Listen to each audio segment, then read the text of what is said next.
Okay, so as promised in lecture, I'm going to try to teach you guys how to name ionic and covalent compounds in a series of videos, because we don't really have time to do it all, unfortunately, in person in lecture. Okay, so let's start with ionic. Ionic's way harder than covalent, so let's just tackle the hard one now. We said in class that ionic meant that it has to be a metal bonded to a nonmetal. Super crucial, right? One of the windows I have open here is a periodic table. We said in class and also in that video that I posted from Khan Academy a couple days ago that metals are everything on the left-hand side of the periodic table, except for hydrogen. Right? He's a weird nonmetal that's out of place.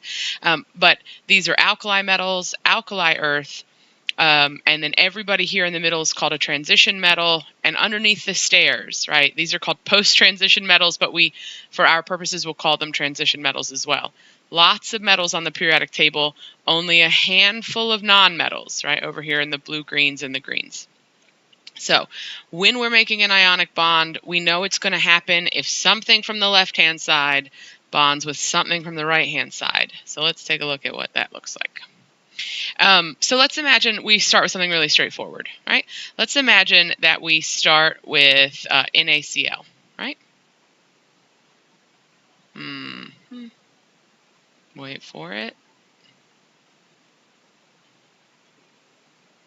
We're off to a great start. Okay, NaCl.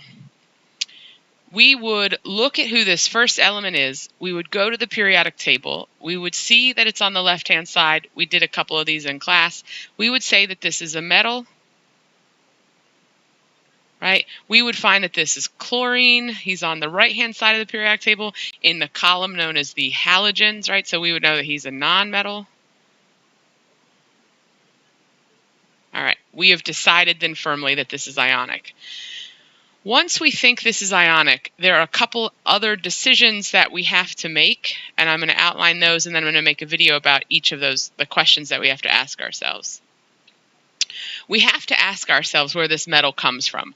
There are two locations on the periodic table, two major neighborhoods for metals to live in. They could either live in what we're going to call the main group metals, right?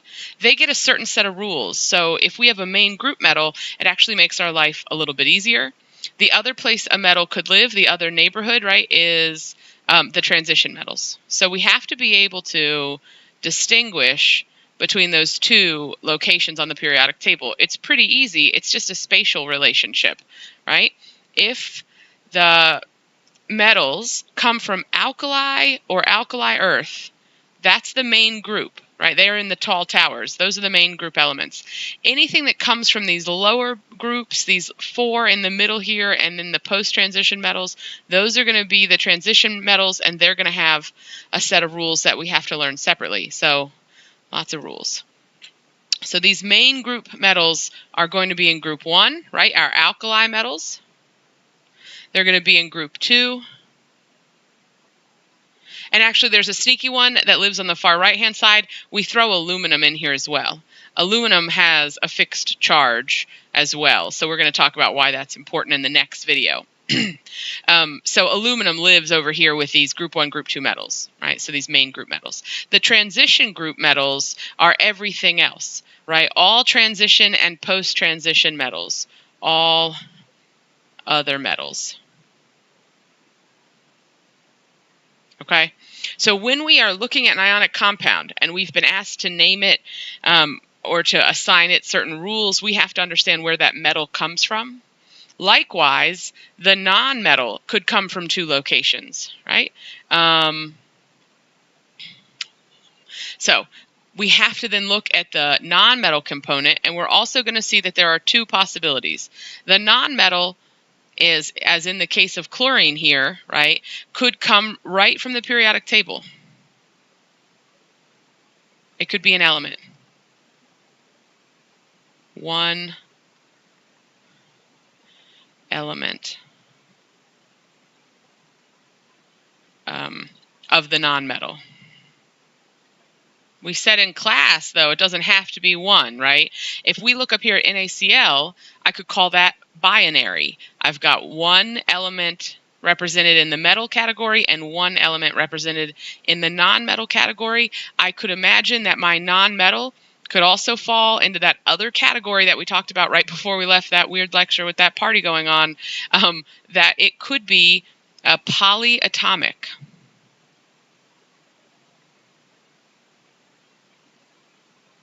Ion.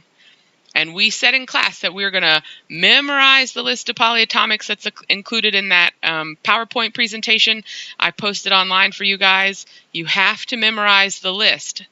There is no intuition involved here. You have to memorize the list. You have to memorize the formula. You have to memorize the name. And you have to memorize the charge. Okay?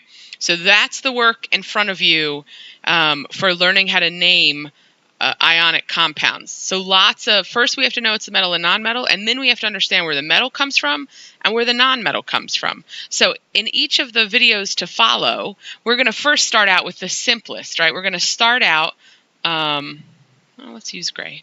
We're going to start out by looking how to name main group elements and nonmetals that come right from the periodic table. The polyatomics and the transitions will follow in subsequent videos. I want to just set up the basic approach for doing two things. One, we're going to be able to read the name of a compound, and we're going to be able to write the formula. So as chemists, we have to be able to talk to one another, right? And I have to be able to say, it's calcium phosphide. And chemists around me have to know what calcium phosphide is, right? So I have to be able to say or read a name and come up with the formula. And then the other thing that we're going to learn in this series of videos is how to read the formula and then give the name, right? So two skills. But each one of these subsets have slightly different rules. So we have to learn the base rules. We're going to do that in the next video. And then we'll start throwing in weirdos like the transition groups and the polyatomic ions. Okay, so I'm going to post this video so you guys can just understand what's coming. And then all the following videos will break this down into more detail.